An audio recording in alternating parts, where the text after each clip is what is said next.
Konnichiwa. The illustrious Jabba bids you welcome. I'm going to regret this. I'm Pete Mitchell. He's Peyton Jones. And this is the Church Planter Podcast, brought to you by Church Planter Magazine.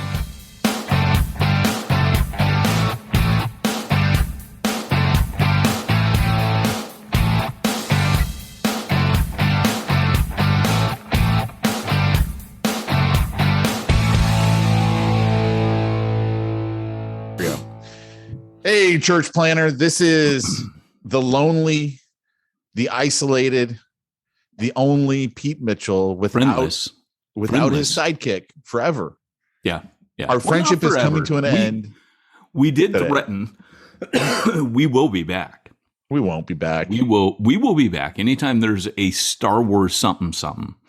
Like, I don't know, the Book of Boba Fett. We'll come back on for a special edition. We can't leave you hanging with the Star Wars updates. No one's going to, that's not the way it works. That's not why we did any of this, Pete. People don't, keep the podcast on there and go, hey, maybe in 6 months they'll come out with another episode.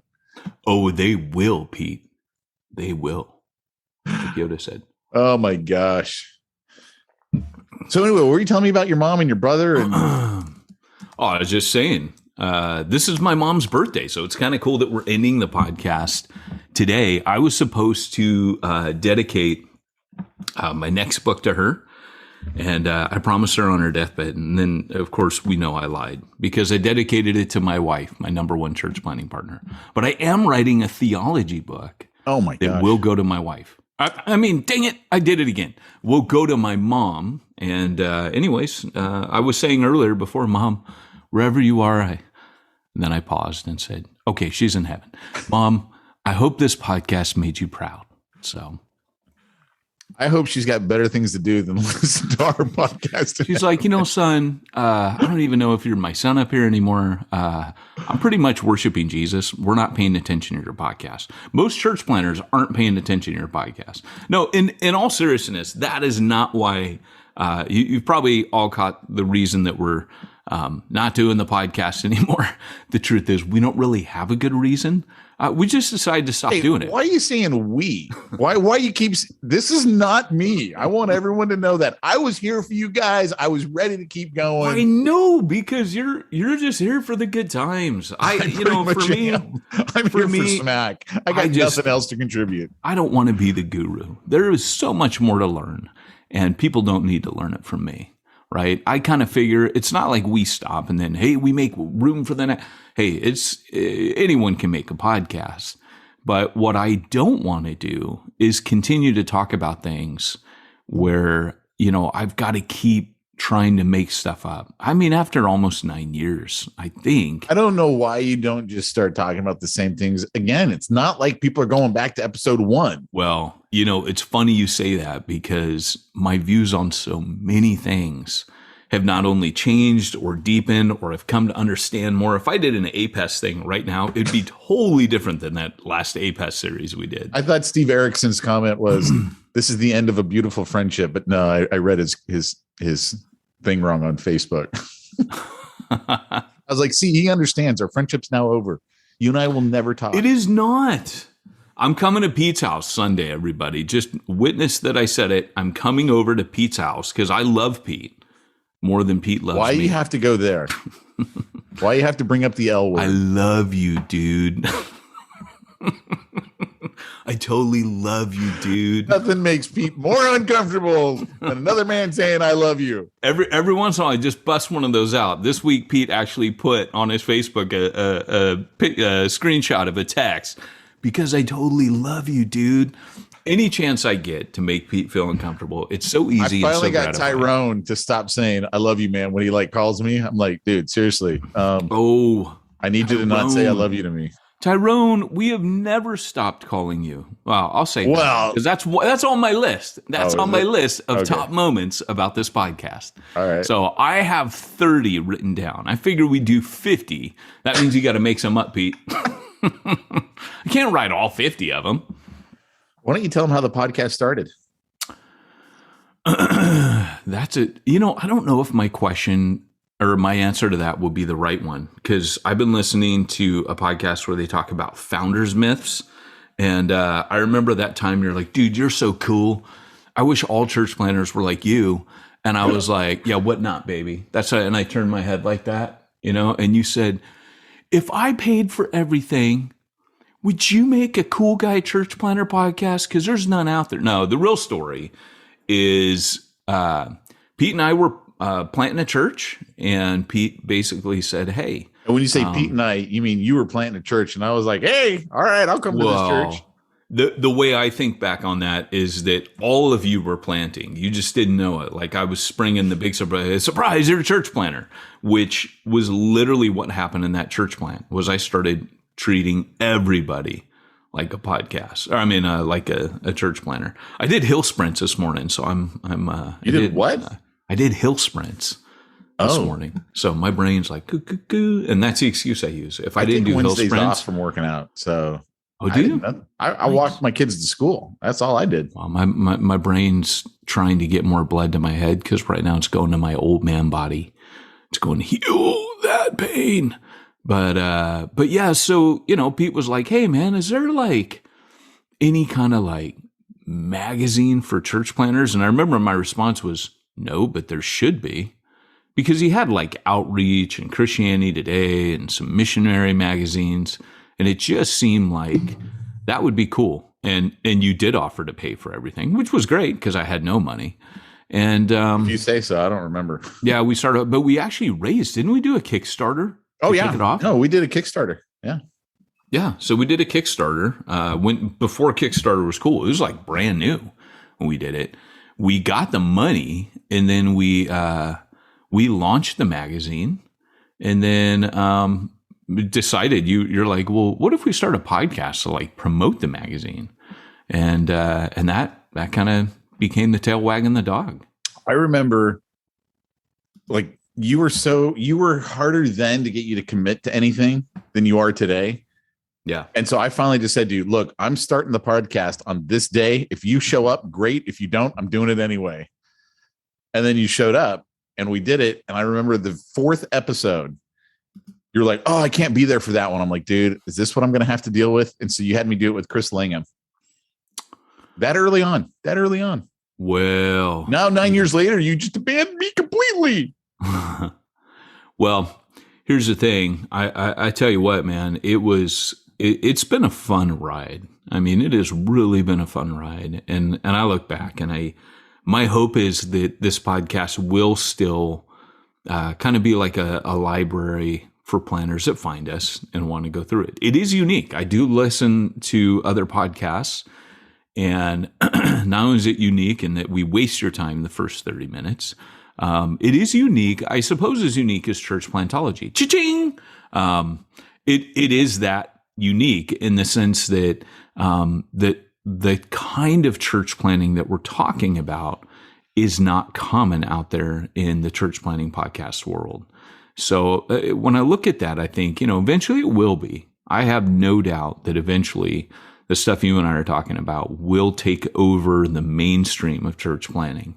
But that, when I look back, I think, it's like church planning for the other guys or gals, church planning for the 90% of people that are never going to launch large. I saw a Facebook ad yesterday, and it was, it so reminded me of our podcast, because it was like, hey, pastor, how to grow your church from 200 to 2,000. It was like their little info book, which I'm sure they were selling something. And I was like, oh, man. And I started reading the comments, and started seeing some people were, offended by that. Other people were like, well, how do I grow from 20 people to 200? And I was like, yep, I get that one too. Yep. Well, I got a question for you, Pete. Why don't you tell them how we met and how I actually got you to the church plant? Remember how we met, and then how we kind of because you heard me preach, right, at Refuge? Yeah. So Refuge Huntington Beach, which is considered a mega church at the time, they probably had 2,000 people. I have no idea what they're up to now. First of all, I think I saw you do a video when you were still in Wales, and you like sent it to the church about something. And I was like, man, that guy seems like a cool guy. I could probably help him out. And so I started I was going to go on a short-term mission trip, and Refuge made you take like these classes. And I literally went to the first one and I was like, I'm never coming back here again. You're literally asking me to name the countries and their capitals. I'm like, forget this. I am not back in school. This is ridiculous. And I never went back to another session. That wasn't me, in fairness. No. That was not my part of the night. I came after that, but I remember you were via video. And so like, oh, really? Was that in Wales or something? Yeah, you were still in Wales for this class. So I think you contributed something via video. That's how I first met you. And then so at some point in the future after that, you came to the church and you I was going to reach out to you and say, hey, I could help you with some of your video stuff. But I was like, he's too busy. He doesn't want to hear from me. And I literally just was like, whatever, and never followed up. And just was like this thought in the back of my head. And then you came and spoke at Refuge. And apparently you had a sign-up sheet for, if you want to get more information, my newsletter, whatever. And so on our way out, I took Jamie. I'm like, I'm going to go sign up for this. And I just signed up. That's rad. And that's how I met you. That's rad. See what happens when you sign up for one of those newsletters? You might get sucked into a podcast. Well, and then there was the time. So, one day I'm writing Church Zero up in Oregon, and I basically, one morning I'm praying and I'm asking the Lord, hey, what do you want me to do? Which is a common thing. Like, you guys got to understand, like, because I'm apostolic, I'm always ready to shift direction. It doesn't matter what job I have. I'm always like, the benefits are not that's not what I make decisions based on. For me, it's kind of like, Lord, I'm a gun, point and shoot me. Where do you want me to aim at next? You said gun. You like that? I almost said sword, and then I'm like, I'll do this for Pete. It's our last one. I'll get violent.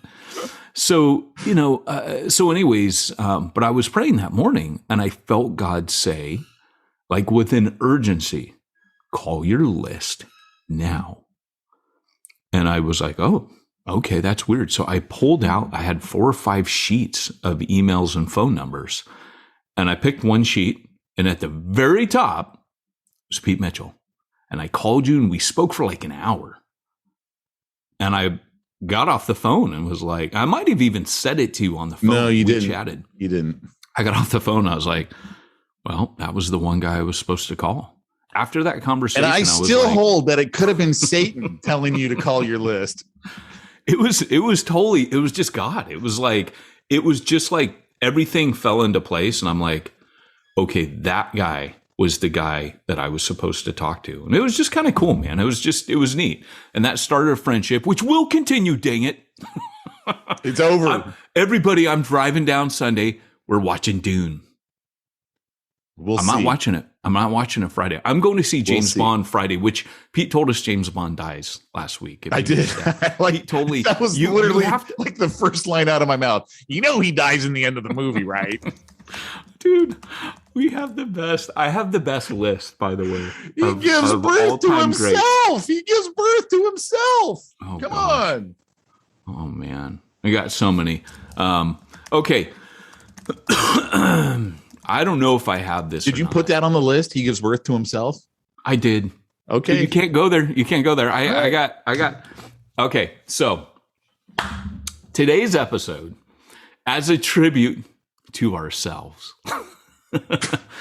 Just joking. No, today it's the one about the Church Planter podcast. Yeah. It's the one about the Church Planter podcast. It's kind of like Gollum talking in like the third person. It does this, my precious. That's what we're doing today. We're talking to ourselves like Gollum. And the precious is, the podcast, and it has to be thrown into the fires of Mount Doom and destroyed forever, so it doesn't become an evil that takes over the world. But anyways, we're going to have this wrestle match on this podcast, and eventually one of our fingers is going to come off, but this podcast is going to get destroyed. So that's how that works, right? Okay. And then we'll come out with like little short stories like Tolkien did, and he burped out and farted out little things, thanks to his grandson, But anyways, okay, first one is the fact it ever got started at all. That's our first greatest moment. Okay. It got started at all because Pete knows that for me, anything to do with tech, like, and I'm. It's actually the reason why I never thought you would have another podcast. I was like, there's no way he could do it. There's literally no way he could do it. Yeah. So it was kind of a thing. Like, man, are we? And I was so intimidated. I didn't understand like how to launch podcasts. So it seemed like this big instrument. It's kind of like starting, hey, we'll just start a TV show. And you guys got to understand, this is like 9 years ago. People didn't just start podcasts. So Pete's like, one day, I think you called me up and you're like, hey, we're doing the podcast tomorrow. I'm like, it wouldn't surprise me. What is it? And you go, yeah, tomorrow, 10 a.m. Just be there. I'll send you the link. Boom. And that's how we did it. It was literally you just like, and I'm like, but I'm not ready, but I need to. And you're like, nope, we're doing it. And I don't even remember what the first episode. I need to go back and listen to the first episode. I think it was a little bit about us. So I think it was probably about your background. And then the next one was probably about me, my background. And then we like launched it. Yep. I'm thinking of things right now. I'm taking my list to 50 things as we go. Yeah. Now you add any in as you want. I'll take them off my list. So if you want to do like an alternating emoji IV, that's on my list. Of course it is. Yes. So Mogive Mi dragón es muy rápido. That one's number 2. Woohoo! All right. So Mi dragón es muy rápido. I have to say there have been, Pete, this podcast would not have been what it was without you, brother, because you have brought up the funniest freaking crap. And that was one of them. That was early days of the podcast. And people were like somebody made like did we say we want a t-shirt and someone made up like a mock-up t-shirt, and then I don't know if you did it or someone else did it. Could have been Barry. Barry did a lot of that stuff. Yeah. Back in the day, yeah, we had a lot more graphics. Like the one that I shared for Facebook that had like happy trees, and it showed like Bob happy Ross. Happy plants. We had the this is one I didn't think of. Brandon Brooks. When he made the comic strip. Principality of Sealand. Do you remember that? Yeah, he made a comic strip of you and I. And that's another one that I'm just thinking of right now. All right, I got that. I'm up to 42 now. So we read Dragon, and then I think Peyton shared like his different versions of Vietnamese. I know about 4 essential phrases. I just remember, okay, I'd never said that to you before, and you were talking about languages.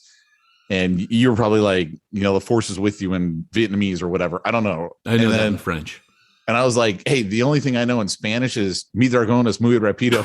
You just started laughing. Yeah, but it was the passion you said it with. Mi dragón es muy rápido.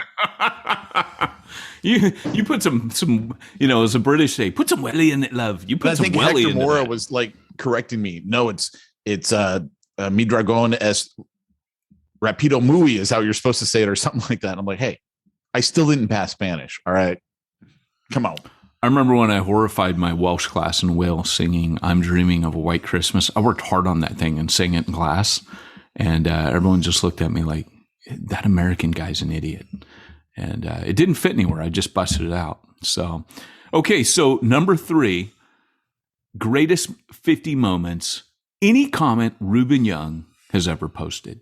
That counts for me as one of our greatest moments. That guy is seriously probably the funniest Facebook poster on the planet. And he has heckled and mocked us nonstop the entire time we've been going. He was the one that came up with Pete is my pastor. He's just had some zingers over it. Pete Mitchell's my pastor. And we actually have a recording. I think that came through the Bible Inner Circle, right? Didn't that come through? I have no idea. I don't even know what you're talking about. We used to play sound bites back in the day, and that was one of the regular ones we used to play. We used to play Ed Stetzer asking if this was mom and dad's basement. You're just a couple of guys sitting down in the basement drinking some beer. Yeah. Then we also used to do the one where I made for you the Miyagi, and I sent it to you on your birthday. Dude, that was literally the funniest sound clip ever. Oh, I wish I had the sound clips right now. I'd be playing them like I have it somewhere. Walk. I'm sure I got it somewhere too. But walk left side of the road, get squish, just like grape. But it started off where I dubbed in. I was trying to sound like Miyagi, and I just couldn't pull it off. Well, that's why it was so funny, because it was obviously Miyagi, and then you would just go church planter. It was when he was doing like karate do or karate do not. And he's like, karate do. And I kept putting in like church planting do, or church planting do not. And you said, I was laughing so hard I was crying. Oh, yeah. I was playing it for Jamie and I was crying in my kitchen. It was so funny. We used to play that one. And then that's the one where he goes, stay on left side of the road, squish, just like grape. So that was pretty good. Speaking of that, little ninja By the way, for the hire. quote is walk right side road, safe. Walk left side road, safe. Walk middle, squish. Just like grape. Oh, that's right. That's right. See, I don't even know my karate. Come on. All right. I know my Miyagi. You saw my Miyagi and raised me a quote. You won that hand, Pete Mitchell. Okay, little ninja for hire. Yeah, that was good. I treasure that video clip. So Brandon Brooks again, longtime friend of the podcast, and the guy who took me to the Batcave, the one from the 1960s. It's up in Hollywood. And one day I was training church planners, and he goes, "Hey, can you get away for a little bit?" So I go, "Dude, I got lunch coming up. I'll meet you." We literally went to the 1960s Batcave up in Hollywood Hills and walked around. I'm like, "Well, I got to go train church planners again." Back down the hill we went, back to Burbank. But little ninja for hire. He knew a guy in the Hollywood industry who was a little person in Hollywood. It'd be rad if it was a dude from Game of Thrones, because he knows Daryl from Walking Dead. Oh, yeah? Yeah, it's like his buddy. And but anyways, he had the guy go, "Peyton." And I know it's not the guy from Walking Dead, because this guy's voice was, he's like, "Peyton, do I have the job?" And he's dressed up like a ninja. And he starts like doing karate kicks. And because here's the thing, guys. Our goal to promote the magazine was to get an RV, and Peyton wanted to fill it with like 50 little people and have them run out as ninjas and throw ninja stars everywhere that like promoted Church Planter magazine. And that's what started it. And we literally we're going to do it, because you can in the phone book, you can hire little people. I don't know if you realize that. Who has a phone book? Right. But they used to be listed in the phone book. So you can find on the internet where you rent a little person for, and I know I'm going to get a lot of hate mail for this, but it's a way to make a living. It's like, you hire, I'm going to stop there. You hire people for kids parties or whatever, but they will, for like bachelor parties or whatever, they'll come, and like the idea is that, you boss them around and they do stuff. Right. So I know, but that's what it is. I learned this from my brother. Maybe you've never hired one. I don't really know if that's the way it works. I never have, but my brother has, because he ran a biker club, and so everyone saw they would do this, and so for like their big annual party or whatever. So he ended up. Anyways, this guy, he literally sent us a video, and the only reason we did not do this, and you have to understand, like, Exponential was tight. Is this supposed to be like a 5-part series? Because there's no way you're getting through 50. Well, you keep throwing out ones that I'm like, okay, no, we're going to make it through. And no, I want you to. This is great. I don't want to sit here and read the list. I want you to say the ones, and I'll just skip them when I get to them. But I have to say, some won't have a lot of commentary, but this one, you have to understand, another one of our memories, I'm not going to keep numbering these. We're just going to list them off, because that's what's happening. But one of our things, and we will have 50 of these, one of the things that we tried to do was we tried to start doing interviews for the magazine. Because back in the magazine, we could embed video. So we used to have video interviews. So we would go to Exponential. And I think our first year there, they caught us, and they said, "What are you guys doing?" And we said, "Oh, we're filming interviews." And they said, "Well, you can't do that." And so I think we might have known going. So we're trying to stick to we didn't know when we went there. We found out, but then we started like going, like we found all these little like nooks, and we were like, say, "Meet us here." You can't tell Rick Warren what to do with his church building. We're going to use this room over here. That was kind of, I had a progression here of that story, which was okay. First off, there's a progression. Dude, there's a progression. The I remember a story now. Yes, you do. Go on and tell us. No, you know where I'm going. Yes, I do. So we get this Take call. a U-turn there, big boy. That's right. That's where I was going. Well, real quick, because we were told we couldn't film, we did anyways. And for year 2, we're like, okay, we know we can't film there. So how are we going to advertise our podcast and magazine?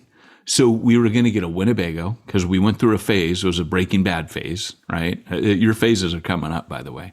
So we went through this Breaking Bad phase. I like how we're like, it's ours. It was all your phases. I had already been watching it. So you got me watching it. And so we were going to wrap a Winnebago. We're going to get a Winnebago, wrap it literally. And we were already, I knew a dude that was like, I'll donate one to you. You know, I got some there was a ministry I knew here in Oceanside where he would help people get off. And he's like, oh, I'll donate one to your ministry. So we were all set up. We were going to wrap it with our ad. Then we were going to pull up right at the front on registration day. We were going to have the door open and we're going to have like 10 little people like pour out of this thing dressed like ninjas. And they're going to be flying around going, hiya, hiya. And then we're going to be throwing ninja stars. So if you've ever seen my business card, it's a ninja star. It's a thick cardboard. It's got blood on it and like it says Church Planting Ninja, has all my info. We're going to have Ninja Star business cards for Church Planter Magazine, right? And become a Church Planting Ninja, whatever. So that's what we're going to have. And then we decided that with all of the terrorist alerts, we'd probably get arrested for this. And I decided, you know what? I don't think I want to go to jail because they're going to have like foam samurai swords. They're going to be throwing things at people. They're going to run through. Nobody's going to tackle them. No one's going to try to catch them. They're going to run through that whole strip and then run back in. And we're going to close and lock the Winnebago until they told us to leave. That was the plan. Biggest publicity stunt ever at Exponential, which would have changed the trajectory of my life in ministry because I did end up going on staff at Exponential and I eventually confessed to them, this was my plan. And they were dumbfounded. They're like, we're glad you didn't do that.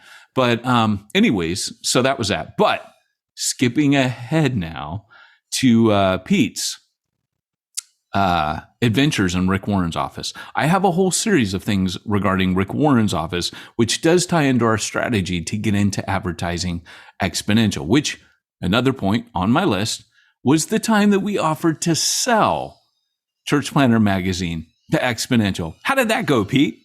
I still find it absolutely hilarious because you had apparently, I don't even remember this part. You told this to me. You'd asked me, well, what should I offer them the magazine? Because they wanted to buy the magazine. Yeah, they called us up and said, hey, we want to work with you and we could even buy it and you guys can work for us. Yeah. And so I said $5 million as a joke. And that's what you went back to Todd and told him you can buy the magazine for $5 million. I don't remember saying that to you, but apparently you said I did. $5 million. And I would, okay. Because I thought, we're going to build something. I had been watching a lot of Shark Tank. I was still adjusting to like American like figures and yada, yada. So I had no idea. I'm like, well, Pete said it was $5 million. So they asked me and I wrote $5 million in an email. Oh, wow. It was even in an email. I didn't know that. Email. Yeah. Oh, wow. I said, I've spoken with my colleague and he says we'd be willing to sell for $5 million. Yeah, that's hilarious. And that was to Todd Wilson, which was pretty funny. That's so funny. Todd's rad, by the way. If you guys don't know Todd, he's a pretty cool dude. And he just didn't respond because I don't think he knew how to respond. He's probably thinking, that punk. Because he had to be thinking, I'm screwing with him. And I wasn't screwing with him. I was just ignorant. I was like, well, Pete said $5 million. So I wrote back $5 million. So, okay. So we get this call. And we get this call from Rick Warren's office. And it's, who's the guy that does their small group stuff? Steve something, right? Steve Gladden. Steve Gladden. There you go. And a bunch of other guys that I can't remember, we know their names, they're guys that people know. And I suck with this kind of stuff. But 3 guys that are kind of prominent over there, they want to meet with us. So we go in there, and I remember going into this office, Steve Gladden's office, and there's this little desert oasis dish in the middle with M&Ms. I'm like, ooh, M&Ms. Oh, nom, nom. Anyways, Pete and I decided to ride there together. So Pete picks me up in his Charger, and he's got this. I don't think I had on. the Charger then. Or okay, whatever car it was, right? Was it the Mustang? Didn't you have a Mustang? If before? I picked you up, I'm sure it was. Yeah, it was a Mustang. So you picked me up, and you got this TomTom, and you're laughing. You're like, yeah, I think Jamie got it for you, right? Didn't Jamie get it for you? No, it was a $2 upgrade to have. You could have different voices, like tell you to right turn, left turn, and so they had one called Cougar. And it was like, hey, big boy, make a right turn, right? And I thought it was hilarious. So I paid $2. And, yeah, it was pretty dang funny. And unfortunately, we're in this meeting. And I don't remember if it was before or after Peyton, who didn't know how to conduct business meetings. I wasn't conducting anything. We were shooting the breeze for a long time. Anyone who knows me knows I hate wasting time. So I look at him and I go, so why did you guys invite us here? And there was like a stunned silence in the room. And everybody's just kind of taken back. And I'm thinking, uh-oh, I think you're not supposed to talk like that in these meetings. Because it was kind of like, they said, hey, we just want to get to know who you guys are. We see you around. We just want to know, who are you? What makes you tick? How can we help you? And my thing after like 20 minutes was, let's get to the point, which, I've learned not to do since. But I still fight against it. Well, we're in this meeting, right? We're talking with him. And all of a sudden, this voice comes from Pete's bag over near his foot. I could keep this going all day, Tiger. And Pete's like, turns a million shades of red, reaching for your bag, fumbling. I've never seen you. So, that was hilarious. Thrown off. That was pretty good. So, okay. So the Rick Warren saga. Not only, okay, so Exponential tells us, so we go do that. Well, back to the conference. This is a totally different incident. We go to the conference and they tell us we can't film. Well, I've already got an interview scheduled with Derwin Gray somewhere in Rick's like pastor's office. And so I go and meet him. Well, anyways, the lady who helped us set up is like Rick Warren's. It's not David Schoen. It's his like office manager. And I talked to her and I go, hey, Exponential told us, this is bad. Exponential, I'm sorry. I love you guys. But she goes, we go, Exponential said we can't film here. And, we had all these appointments. And she goes, oh, you can totally film here. And we're like, we can? And she goes, yeah, anything you need. So we're like, cha-ching, overridden.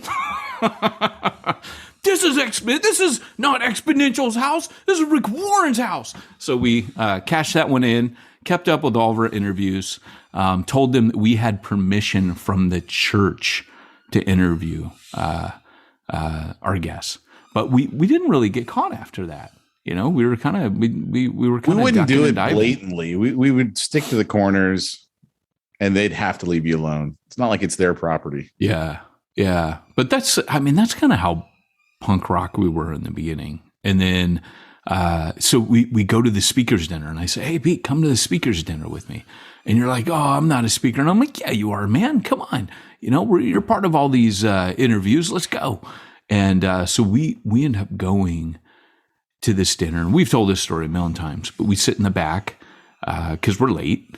And we sit in the back, and we sit next to Rick Warren on accident.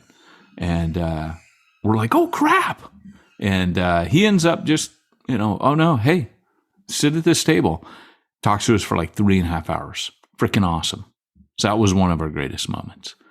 And then sitting down next to Ted Haggard, that was another one. And you and I are at this conference, and you go, psst, who's sitting right next to you? I look over and recognize the dude. No. I'm like, dude, that's Ted Haggard. I'm like, who's that? And so you're whispering in my ear. He had to be aware. You're like, yeah, you're telling me the whole story. And so that was another one. And we talked to him, and he was eerily charismatic.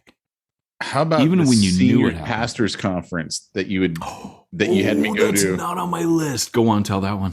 You were like, hey, come to the meals, and the meals were only for senior pastors. And I think you'd like somehow got me the black lanyards who were making this joke. It looks like I'm a senior pastor because I got the black lanyard so I could go into the meals. And we're sitting there at the table, and this guy from, I think he was like a church in Las Vegas, And wasn't he like ripping on his associate pastor who was like right there? Yep. And I was getting ticked, man. I was like, this is not cool. He thought he was being all cool and, I got this 16,000 square foot church and blah, blah, blah, blah. And I was just like, man, you're his assistant said something and he was real cutting and really, really kind of put his assistant down. I don't remember you kind of took it up, didn't you? I don't think I did. I don't think I did. I just remember you saying you looked like you were about ready to rip his head off because I was like, this guy's pissing me off, man. He is like all shades of what's wrong with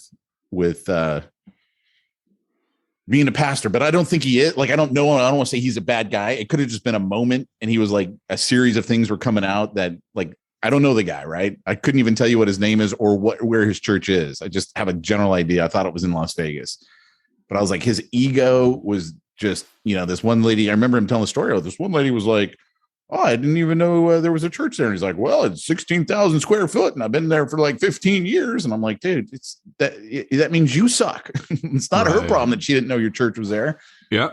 You suck. For you as for a marketer, like, dude, this is a you problem, man. Yeah. So, but the whole time I was like, I'm not supposed to be in this room. I'm a pastor. Thank you for the bread. Pass the butter. When you talk about pastors' conferences like that, it reminds me of Pete and the Sun. Remember Pete and the Sun? Dude, you learned the hard way. You were talking to Brian Borderson. We were supposed to be interviewing him at the pastors' conference.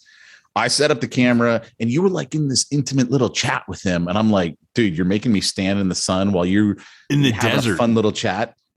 I left. It was literally at a hot springs. Yeah, you were pissed. I walked around the back of the building in the shade. And finally, you're like, I'm calling you. You're not picking your phone up. Remember? Dude, I was like, how dare you make me stand in the sun? So funny. I had no idea. You learned real quick. Oh, yeah. And then never made that mistake again. I can't stand in the sun while you're talking. And as a guy who doesn't like the heat that much, I kind of got it. But you're like, I have red hair. That was back when I had red hair. Now it's like light orange. Yeah, it's kind of cool, man. Dude, I'm getting old. It goes neat when it goes frosty. Dude, are you kidding me? We put that picture up yesterday, and I'm like, dude. I had red hair that night in Burbank, though. That was on my list. That was the funnest freaking night. And that cartoon that Brandon Brooks made, he has some shots out there, and one shows your buddy Lindsay from apologetics.com, and he's like... He's kind of got his hand in his head. And Brandon puts his caption, why did I ever let these guys on my show? Right. So that was fun. That was a Church Zero cha-ching interview. And cha-ching, by the way, gets an honorable mention. That was KKLA, whatever their call sign is. They've had the 12 a.m. to 2 a.m. time slot forever. So you and I were up there in the middle of the night. Yes. And I think we thought we were going to get mugged in downtown Burbank at like midnight and 2 that was before I had a carry permit. So anything could have happened back then. That was fun, though. That was a lot of fun. And he was cool, man. We met him. Like, that dude is crazy intelligent. Yeah, he is. So, Kurt Blake, funny enough, knows him. Guy from ECCU. Oh, no kidding. Yeah. So, all right. Okay, so back to that Ted Haggard experience. That was the same conference where we went out to dinner with Michael Cheshire. First off, we interviewed him in a restaurant. We thought we were so cool because it was like in the background, you could hear the dishes clanging. And I remember thinking, yeah, man, we need more interviews like this where it's like out in the real world. I dug on that. But one of the really funny things about Michael Cheshire is he was going through like a really tough time. And I think that's when he was going through a divorce, but we didn't know it at the time. He was, and we didn't know. And we hear him yelling on the phone, and then he gets just send in the lawyers. Just send in the lawyers. Yeah, and then he's like talking to his leaders, and he's just fuming. And you and I are looking at each other like, what in the heck did we just walk into? But I do remember right after that, we're waiting around trying to get in. All of a sudden, I feel myself getting kind of pushed up against like the podium, and I can't move. I'm like totally pinned. It was Michael Cheshire's ginormous belly squishing me, and he was doing it to be funny because I turned around and he's like, "Hi there." His whole belly. It's huge. He's a big dude. He's a big dude to begin with. And he had a medical issue at that time, too much water. So he was on medication to get rid of the water. So all that water was accumulating in his belly. Yeah. And it looked like he had this huge belly. I mean, he looked pregnant. He actually looked pregnant. Water. Yeah. Yeah. And he was smushing me up against the. He had to be what, like 6'4" or something? The guy was huge. Yeah. Oh, he was massive, dude. Big dude. So his of course, everybody wasn't his publishing company called like First Punch or something? I just remember thinking, I hate to get First Punch from that dude. But yeah, that was pretty funny. Drop shipping into the Philip Yancey call with a woohoo and insulting him deeply, and then continuing to insult him by calling him Phil and having him increasingly on the call get mad at me for calling him Philip. Yeah, that was funny. Here's another one, and see if this stirs your memory. What story this is? I can pee next to any man. Well, I know what it comes from, but I don't remember when I told you what the context was. When did I get stage fright on the podcast? When did I get starstruck? Yeah, was it Francis Chan? Okay. Yeah, it was. I got starstruck. The only other time I've gotten that is meeting Carrie Nieuwhof. And here's the thing. I had met Francis Chan. I've met him before and since and never had that experience. But having him on the podcast was like a huge deal to me. And we kind of tricked him, remember? To get him on, because we knew someone. Why are you saying we all the time? Because when I do bad things, it always goes plural. Okay. I'm color commentary. Do good things, that's all plural. My job is. I have no other job, just color commentary. Yes, but when you do good things, it goes plural too. When I do good things, it stays singular. When you do bad things, it stays singular. Those are the rules. So real quick, here's the I can pee next to anybody. I worked at this video game company. We just hired this new CFO, and at the time, this was a lot of money. He was making like, $250,000 a year, and that was huge at this time. That was like equivalent to like probably $750 today, $1 million today. And so I was going into the men's room to use the urinal, and he comes in and stands next to me at the urinal next to me, and I like got stage fright, and I was like, I can't pee because the CFO is right next to me, right? And I was like, ah. And so now that's my mantra. I can pee next to anybody. Like no one does that. That's who you told me at the time. And I started busting up. And yeah, it was so funny. So yeah. So that was pretty funny. Let's see. Yeah, just making Philip Yancey. I mean, the guy's one of my favorite authors. I actually probably would not be a writer without Philip, see what I did? Honor him, Philip Yancey, because, he was just, I wrote him when I was thinking of writing in Wales before Church Zero. And I just wrote him and said, hey, I just want to tell you all the years you've really helped me. You've helped me communicate with lost people. Because that's what he really did for me. And I just, I wrote him and said, I just want to thank you. One day I want to write a book. He wrote me the raddest letter back and was like, hey, I really want to encourage you. You can do this, blah, blah. It was just super encouraging. He knew nothing about my writing, but I might have shared like, I'd probably never really be a writer, but yada, yada. Anyways, he was just so rad. So, okay. So now we hop into Pete's phases, which might surprise you to learn that Pete's it's like, this is your life, right? If you ever do a This Is Your Life, Pete, you're going to hear my voice. I'm going to be like, what's your favorite underoos? And you'll be like, Peyton Jones, because your first phase was underwear. Okay, if you say so. Do you remember that? No. You got this underwear. I don't know if it was Duluth Trading Company or whatever it was, but you're like, I have this underwear. It's so good. And you didn't just talk about it once. You talked about it multiple episodes, which of course I turned into underoos. We had this recurring underoos theme. We were even going to make Church Planner Podcast underoos.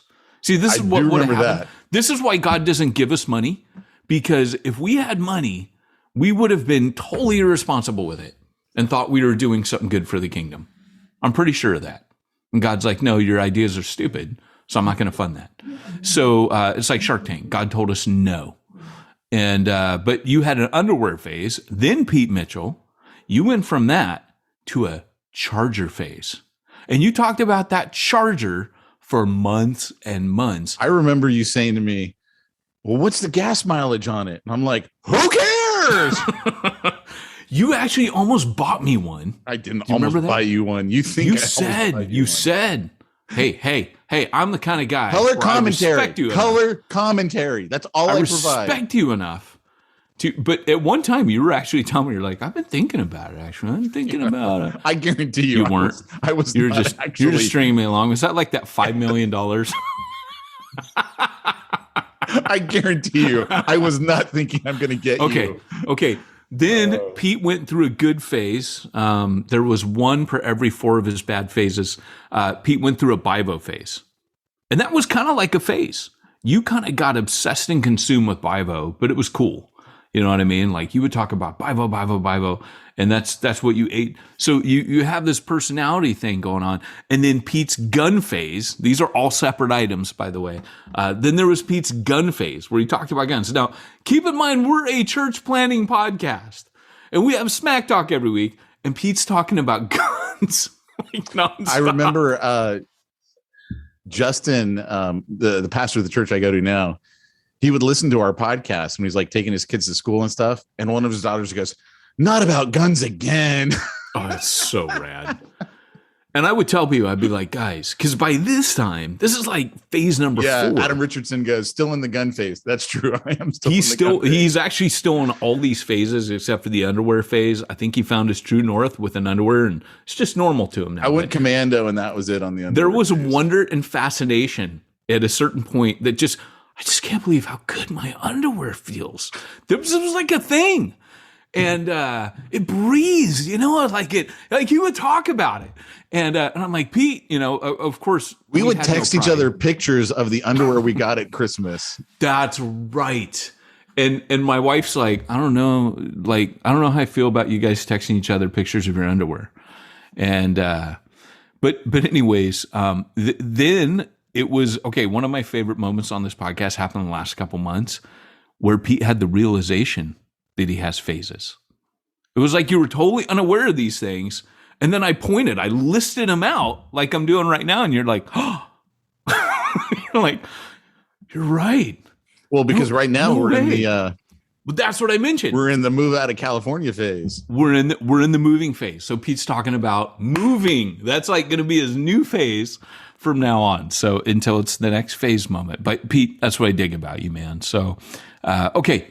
Next moment was, this is personal. Nobody knows it, but I have a picture to prove it. I think my daughter's shoving a napkin with silverware at your head.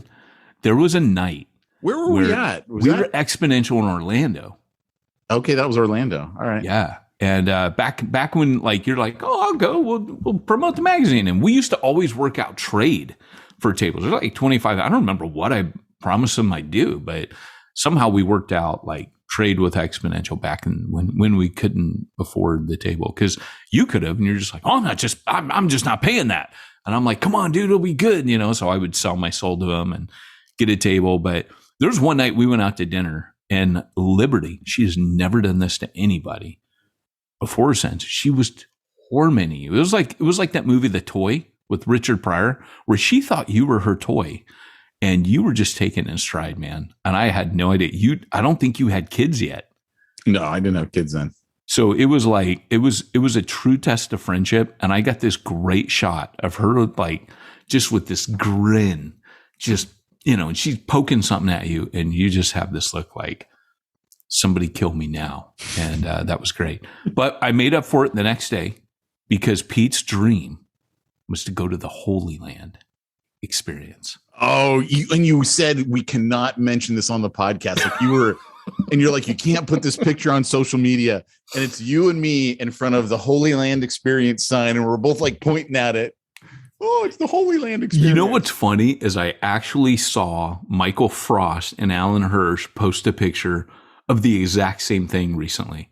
And I'm like, everybody, when they go to Exponential, goes, I just got to go. And you and I were too cheap to pay for it, so we didn't go in. but we pulled over the car. We didn't go into the Holy Land. We pulled over the car. We saw the sign. We got out. We took pictures next to the sign, laughed a bunch, made a bunch of jokes, got in and drove off. It said, do not post that on social media or talk about it on the podcast. That was my Holy Land experience. Yes, I'm like, I don't have a lot of pride, as evidenced by this podcast, but I do have my limits. So, okay. So, I put this out of order, the Breaking Bad phase. So that was yet another phase. And then Lucy. Which is funny because I just texted you like a day or two ago. I'm like, yesterday. Say my name. I'm like, go, see, he's getting ready Mitchell. For the... But I wasn't even sure if you'd remember that. That's how I felt we were, man, like breaking in. I actually feel Breaking Bad is kind of a great metaphor for what we've been in the podcasting world. We're like these like guys that just broke in. Yeah, but why didn't we get to the $100 million like Heisenberg did? I think because God didn't give us cancer, and somewhere there's kind of like this balance where he's like, well, you don't have cancer. If you want that, you can have that, and then you can have the 100 million, but what was funny yesterday is when I go, Heisen Mitchell, and you go, you'll always be my Pinkman. So, so Lucy jumping the fence. It was Lucy, right? Was it Ricky. Lucy or Ricky? It was Ricky. Oh my gosh, dude. There were times that we'd be on the podcast and you'd be like, dude, my dog is going to jump over the fence. It's like 12 feet high. Yeah, and she's still going to jump over it. Yeah. Now I'd say they're about 16 feet because if you've ever seen on the internet, those pit bulls that would like run and all of a sudden they just like go up these walls and grab the ball at the top. That was my pit bull. She was unbelievably strong and she'd show it in how she could jump and she could just scale the fences. We had to keep going higher and higher so she'd stay in the backyard. There was another time. Okay. So you're reminding me now. I just had two come into my mind off that. Number one is how funny we thought, boy, are my dogs barking. When we first started using that phase, and we would laugh so hard we'd cry. Back when we had sound bites, like you and I have just had this knack for things that aren't funny being super funny to us. That's a spicy meatball. Yeah. And we used to laugh ourselves silly over that stupid sound bite. It wasn't even funny, but we. Or that one from Adam Sandler. That's my money jar. I don't have much money in it, but I'd like to put more money in it. I like money, sir. Yeah. In fact, I keep some of it at home in a jar on top of the refrigerator. I'd like to put more money in that jar. That's where you come in, sir. I love that line. Ned Flanders. I didn't even have that one. Calm down, ding diddly, ding diddly. Gotta be nice, shaddly diddly. Oh, wait. They tried their best. Hush diddly diddly. Oh, diggity ding dong, hell crap. Best soundbite ever. Right there, Ned Flanders cussing, or why? I'm a Methodist. Oh, that was great.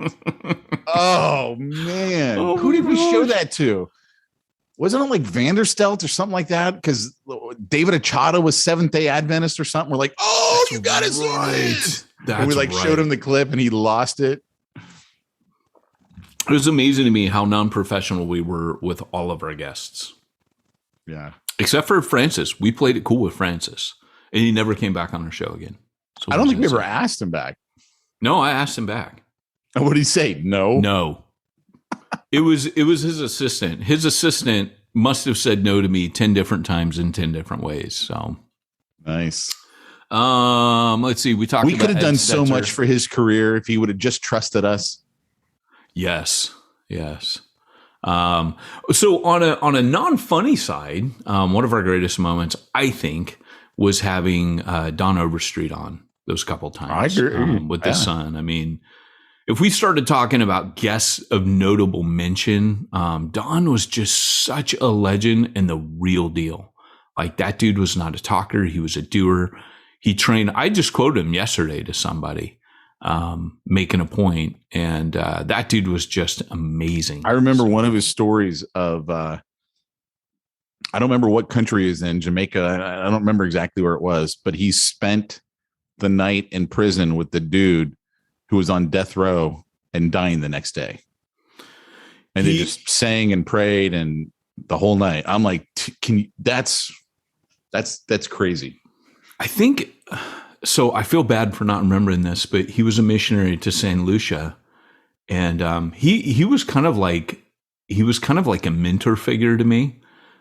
He saw something in me. In fact, that's how I got involved with NAM. He was like, "Hey, I'm going to hire you, and I want you to take my position." And I was like, "I'm not moving to LA," but he was rad. Like, the dude was amazing. Remember when we found out that Badger from Breaking Bad was his son?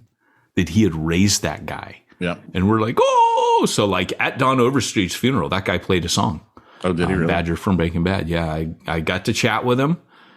He was super skinny. He was super thin. He's on another show now called Mom. So his son Kirk Overstreet will sometimes be like, oh yeah, I went to this movie premiere. I went to this taping of such and such show, or I met such and such movie star through my brother. So that was kind of cool. And Don would never mention crap like that. You know, you would always kind of find out all the cool stuff. Like I think it was St. Lucia that he was a missionary on, but he was like a total legend there. They consider almost all the gospel work that's going on there as a result of him. Wow. And so, I mean, it's pretty amazing. That dude was rad. Glad I mentioned him because I didn't have guests of note on here. It was on this podcast, one of the early episodes that we had the unknown, the masked Southeast Asia missionary from IMB who said we couldn't say his name because he was in a persecuted church region. We had to hide his identity. I asked him, I said, hey, I'm working on this book called Reaching the Unreached. Cha-ching. And cha-ching, by the way, gets a mention. That's one of our greatest moments. We invented that rule. Oklahoma was another one, our safe word. But we asked him, I said, hey, you know, I got this theory in my book that the more frontline you go, the more supernatural you see. And you guys are pretty dang frontline. What are you seeing? And he looks at me and goes, is this on the record or off the record? And I said, this is off the record. You know, and he goes, bro, I'm IMB missionary. I'm not supposed to say this, but we're seeing the dead race, man. Mm. I mean, where do you go from there, right? That was pretty cool. You mentioned Mogiv, but you didn't mention that we would go to conferences and people would yell out MOGIV. That was back when people listened to the podcast. And recently, somebody still shouted out when I was somewhere. Secondly, there's a story that Pete would like to tell now about how we ended our relationship with Mogiv. Pete, why don't you tell that story? I don't remember how we ended it with Mogiv. Remember that email? No, that wasn't how we ended that. They stopped being a sponsor before that. Oh no, I guess I mean how you ended my relationship with Mogiv. New Breeds and the other. Look, I was the treasurer for the church for like 6 months, man. Mm-hmm. Why someone a year later is copying me on an email, I have no idea. That is true. That is true. But it's on them, whatever happens because of that. That's all I'm saying. It was a misstep to include you on any email with the merchant account. And when Pete just jokingly mentioned embezzling money, like, as a joke, that's my fake name that I used to embezzle money, except it was like going the wrong way. Like it wasn't coming out of the church. It was going into the church. Right. It was so ridiculous. Well, then when I spoke to them, they're like, well, you know, sometimes people do that to launder money. And we're like, what? Like, it was some small amount, like $1,800. And I remember you going $50 a month or something like that. Yeah. You're like, dude, I'm going to launder like $1,800. Anyways, all that to say that was a bad moment. They cut it on everybody though. They cut it on through the word. They cut it on like everything that was tied to whoever else was tied to that church. Chris Langham sweet talked his way out of it, but I couldn't. I called him up and, you know, they did not give me favor. They reinstated his right away. I'm like, he's the pastor of that church right now. Would I have nothing to do? Nope. So anyways, And he, by the way, was the one included you on that email. So Was he the one? He was. So, anyways, he learned the hard way to not mess know. with Pete. I know. So, never include Pete. Never include Pete. That was a rule. That was a motto at Refuge Long Beach after that. So, okay, speaking of more bad memories and bad experiences, do you remember when we did that webinar and it was right when everything was going to Zoom and we didn't put a passcode on our webinar? Don't ever bring that one up. I can't ever bring that one up. Forget about that one. I'm about ready to leave this Zoom. Okay. That one up. Okay. I know it's sensitive. Let's just put it this way. It quickly took a very strange Japanese turn, and we screamed and immediately shut it down, turned a million shades of red, and I'm sure you guys can all figure out what happened.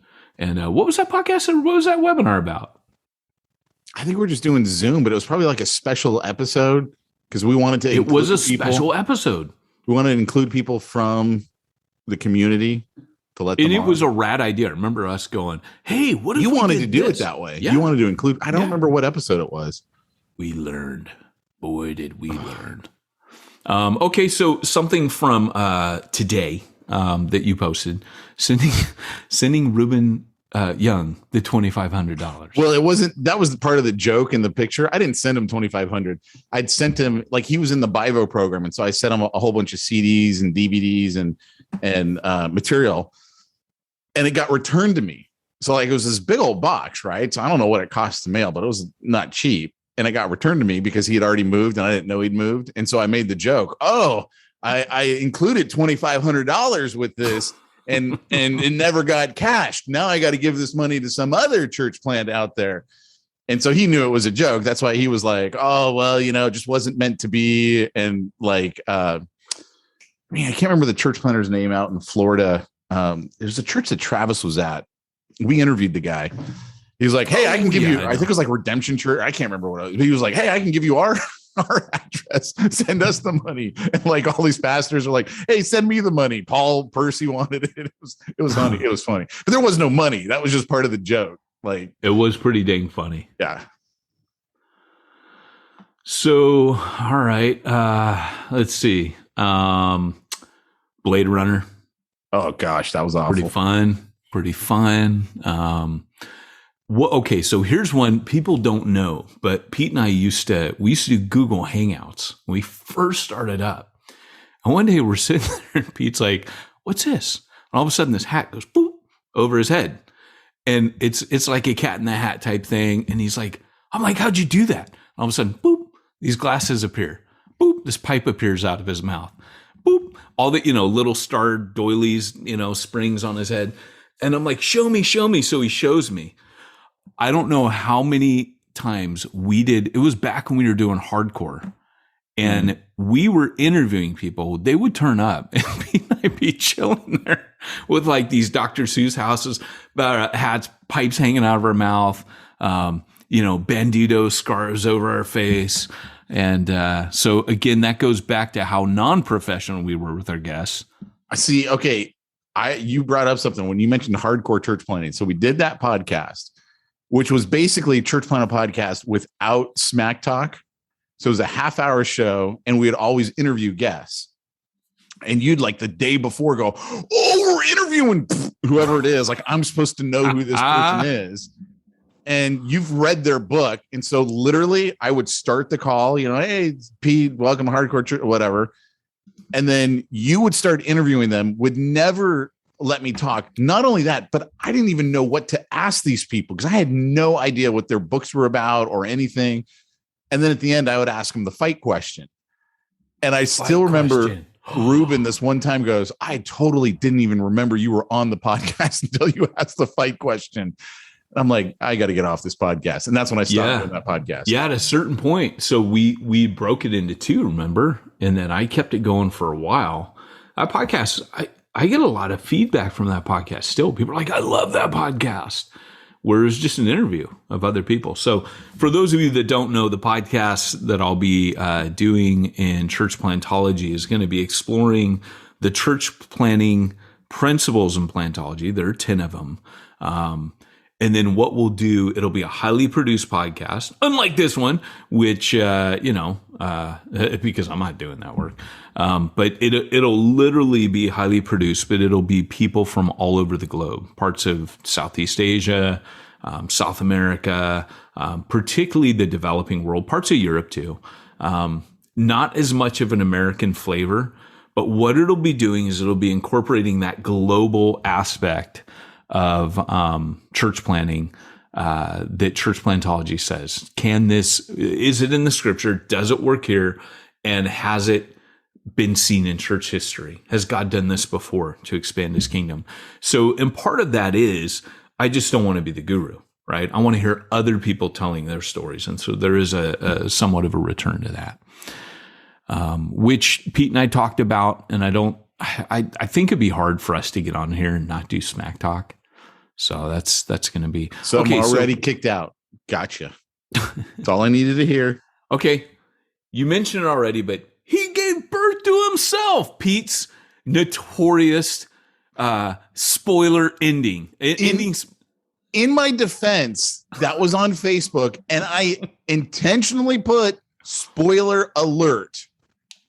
And then I told the story of it's a movie called Predestination starring Ethan Hawke. It's sci-fi, it's time travel. I'm in. Like, it's on the podcast when you spilled the beans to me. It was like you couldn't contain your head was you'd like already swimming. read it. You'd read it on the Facebook post. Had I? Yeah. That was right when Luke was to himself. Yeah. Luke was born, so I had to stay up late to like give him a bottle at a certain time. So I would like look for things I could watch, and I watched that movie. Dude, I mean, imagine that storyline. The guy gives birth to himself. That's all I can say. You got to watch the movie. It's a great story. There was also Pete's movie, which I mention every once in a while, which is kind of unfair because I just mentioned it last week. But it's the funnest thing to mention on this podcast. Tell them why, Pete. I don't know. I don't know what you're talking about. You have to hunt very deep to go find that clip. And okay, so this brings up one of my favorite. So I love your camp stories. Your camp stories are probably to me the funniest things I've ever heard. I don't even know what camp stories collected. Back when you were the host of the camp, like the swinging the kids by the belt thing, your camp stories were the best. The way that, because they would use Pete to rile up the crowd for announcements, right? Like after one of the it was actually right before we started games. Oh my! So it was like transition from church to games. Those stories are the best because Pete's like, they're just letting him loose, and he's with a bunch of kids, and they're funny as heck. If I could have like a collection of those, like an audio collection, that would be great. Son of a Baptist pastor, using that as like a curse word has been fun to me personally. What would you do for $1,000?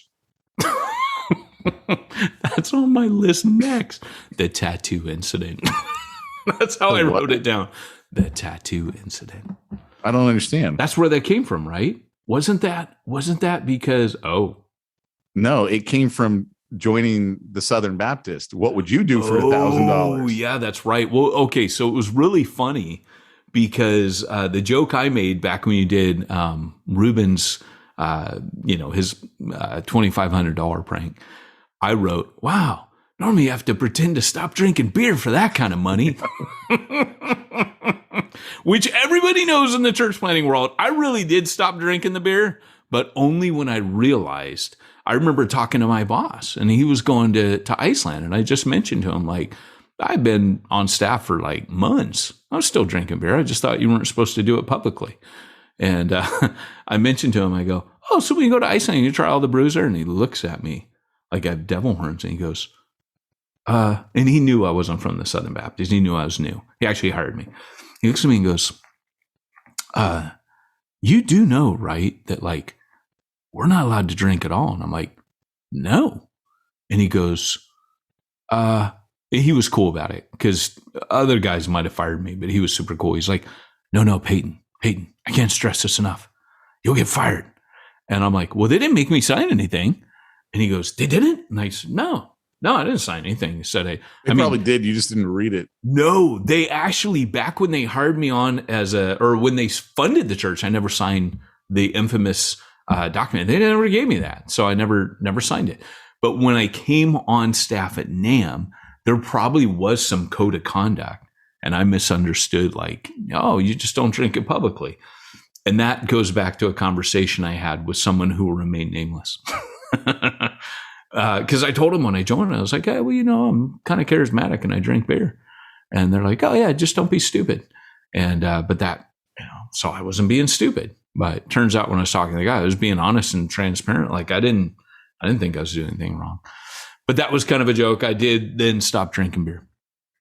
But our islands meetings, of course, we mentioned that last week. I think some of these we spilled these out. But the tattoo incident. What was the tattoo incident? Tattoo incident was when you posted the tattoo you wanted to get on Facebook. And you were convinced I had seen this post. And it just refused because you got into it with someone who had donated to New Breed.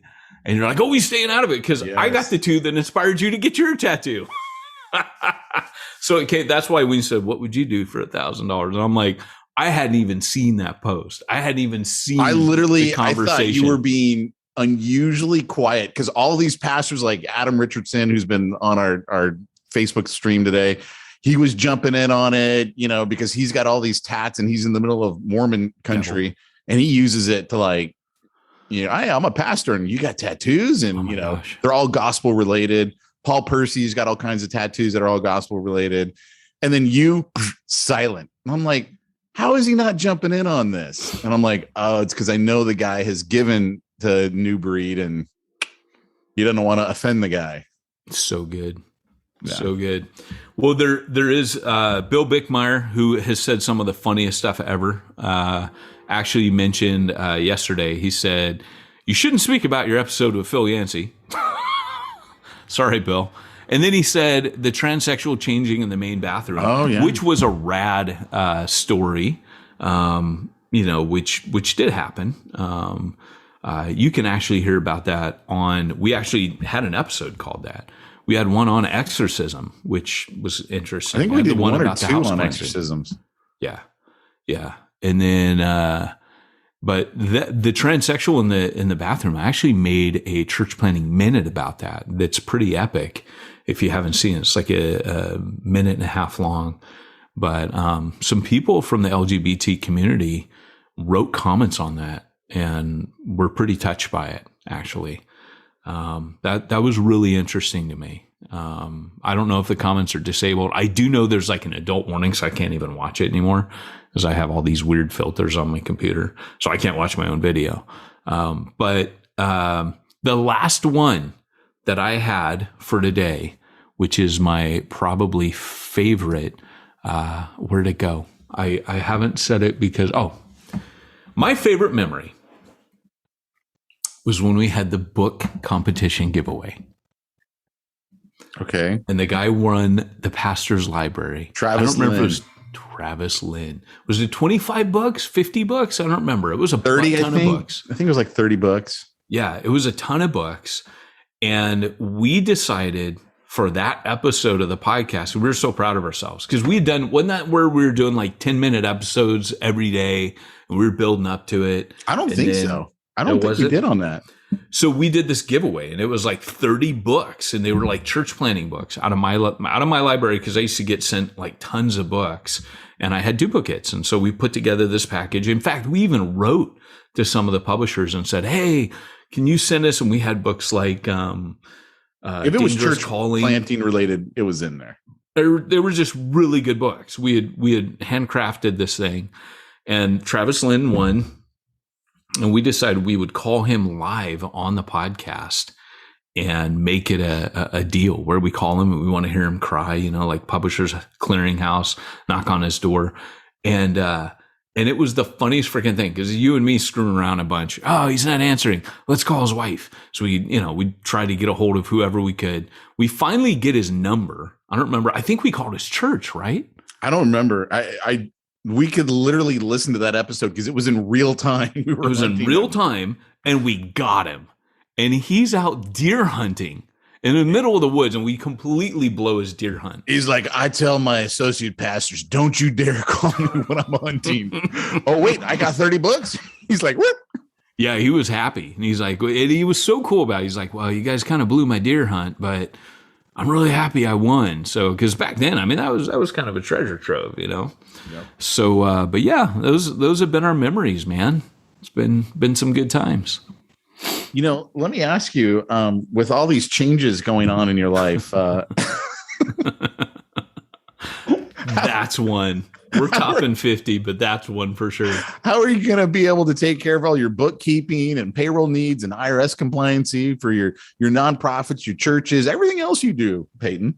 Well, Pete, I'm glad you asked because, you know, on top of doing the things you mentioned, I am also busy crafting segues for our sponsors from every topic we've ever given, which has been a thing. We've never read the scripts off. We did once or twice for each of our sponsors, first time, because we knew they'd be checking. Then we just make it up like this from then on. Yeah. But the way, Pete, and how we can never get through it, these have been truly fun, and we amuse ourselves like this whole podcast.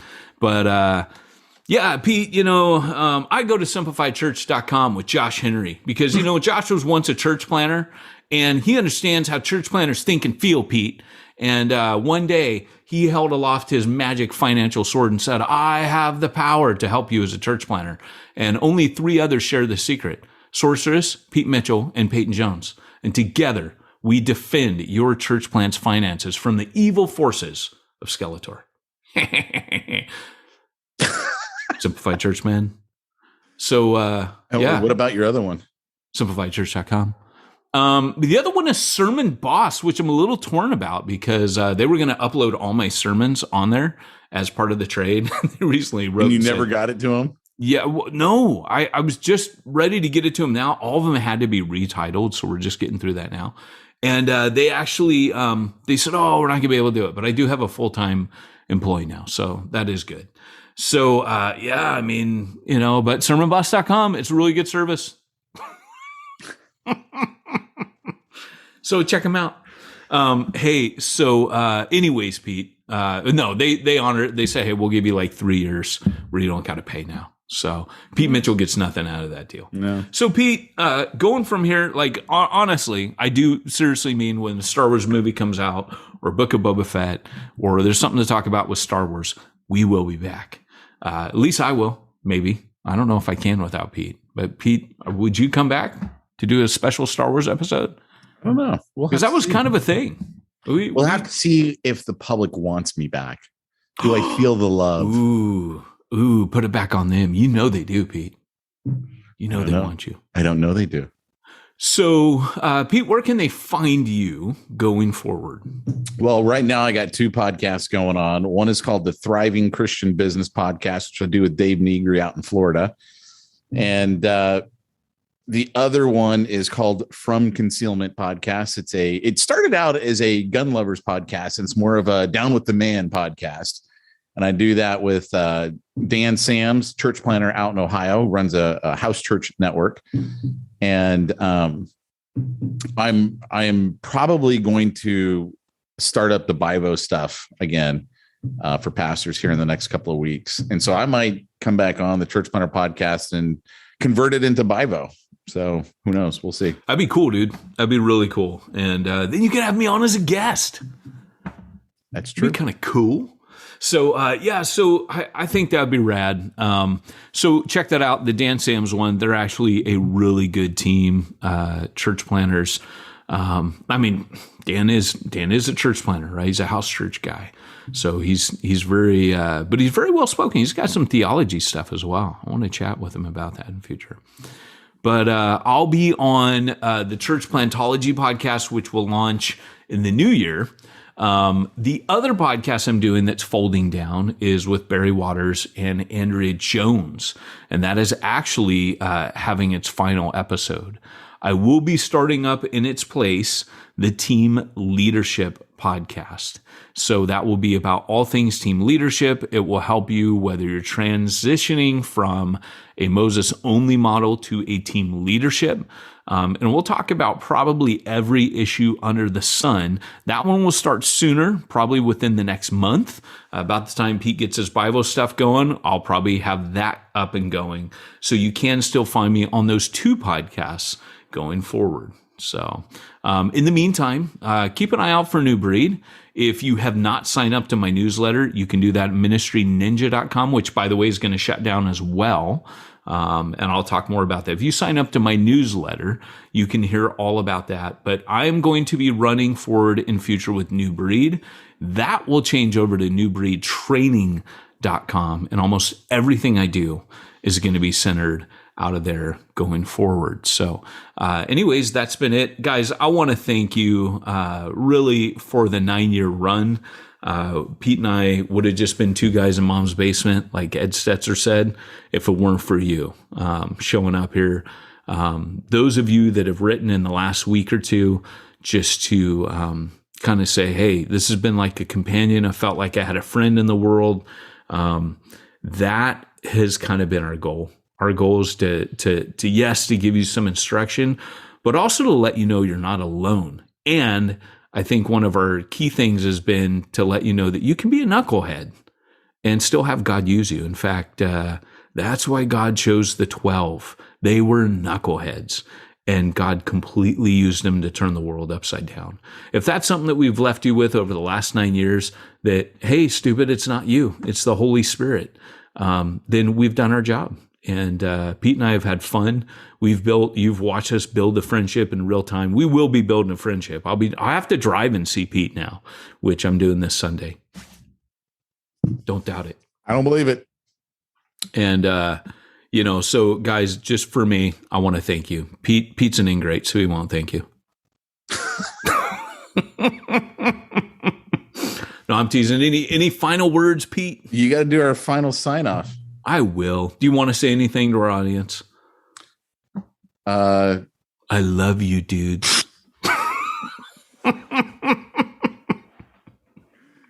No, I've got nothing to say. Yeah. After that, you never let me talk, and now you're going to let me talk. I got nothing at this point. Come on. Yeah, that's good. That's good. Why break that stride now, right? Well, hey guys. Oh, go ahead. I still remember the Principality of Sealand. I mean, that was a great story. We'll always have Sealand. All right, guys. Well, thanks for joining us on our farewell voyage of the Church Planter Podcast. This has been for 9 years, Peyton Jones and Pete Mitchell reminding you that if you want to reach the ones nobody's reaching, you need to go where nobody's going and do what nobody's doing. And we'll see you on our next podcast.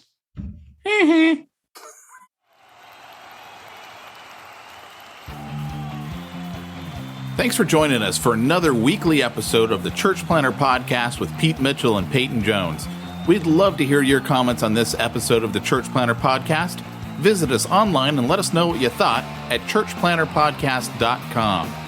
If you subscribe to us via iTunes and have enjoyed the podcast, leave us a positive review. The more positive reviews we receive in iTunes, the more iTunes will promote us to other church planners who would benefit from this show. This podcast is brought to you by the Church Planter Magazine, which is available in the iTunes newsstand or online via churchplantermagazine.com.